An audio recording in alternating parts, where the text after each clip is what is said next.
Mathilde Panot, présidente du groupe parlementaire de France Insoumise, avec Clémence Guettet, députée du Val-de-Marne, et Gabriel Amar qui était là juste à l'instant et qui a dû courir prendre son train. D'abord, nous voulions vous dire, au nom du groupe parlementaire Insoumis, évidemment tout notre soutien aux 9 militants qui sont aujourd'hui traînés dans un tribunal, et redire ici que nous n'accepterons jamais que les militants et militantes de l'eau, que les défenseurs de l'eau soient traînés dans un tribunal, pendant que Macron préfère, lui, donner la Légion d'honneur au criminel climatique qui est M. Pouyanné, PDG de Total.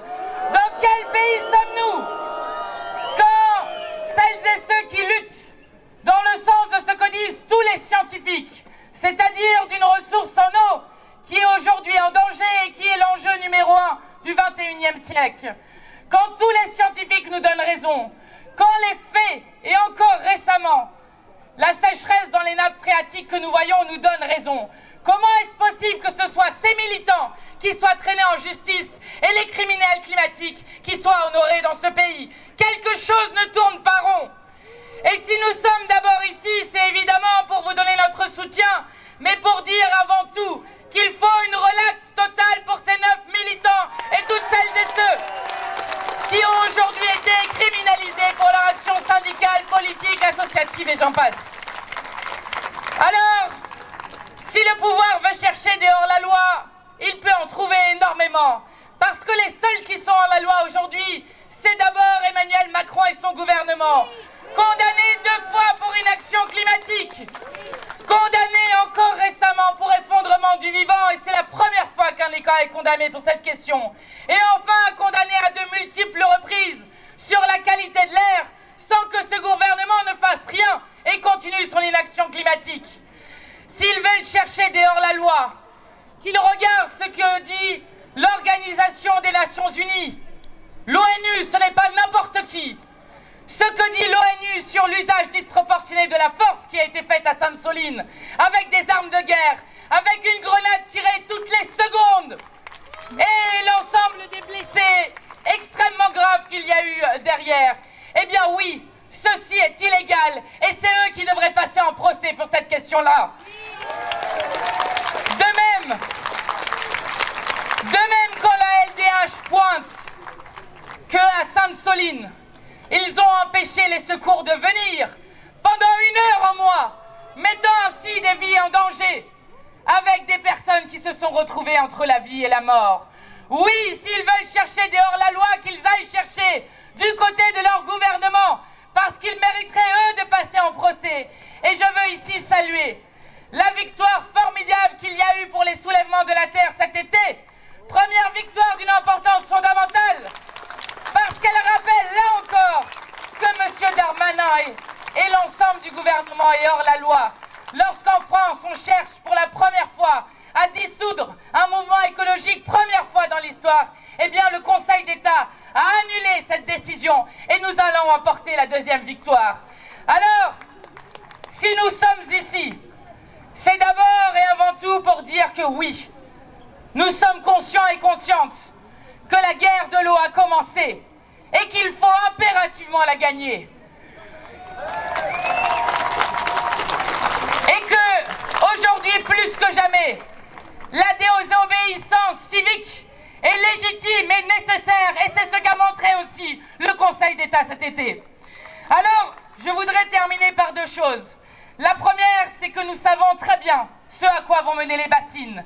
Les bassines, ils ne veulent jamais le dire, il faut le redire à chaque fois, pompent directement dans les nappes phréatiques et donc créent un danger pour la suite et l'existence actuelle, à la fois des êtres humains mais aussi de l'ensemble des milieux et des espèces vivantes.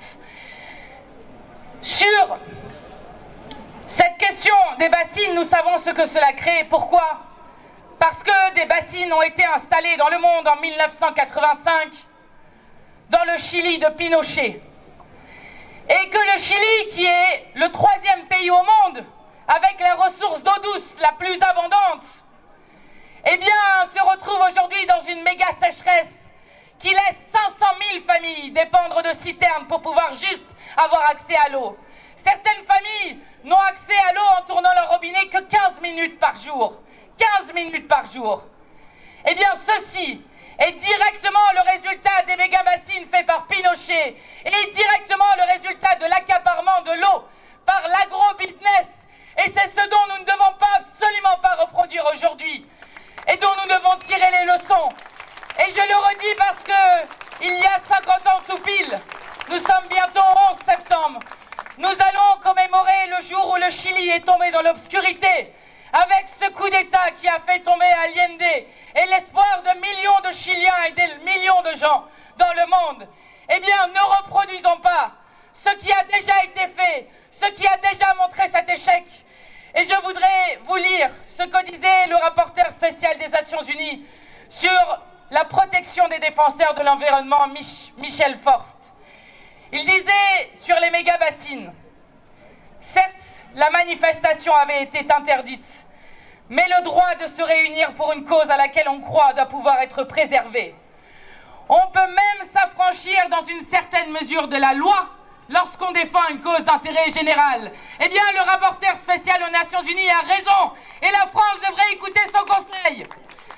Et je voudrais terminer, puisque nous sommes ici, place de la Brèche à Niort, déjà pour vous remercier toutes et tous pour la force incroyable et le mouvement national que nous donnons à cette manifestation anti-bassines, parce que si on cède ici, alors il y aura des méga-bassines dans l'ensemble du pays.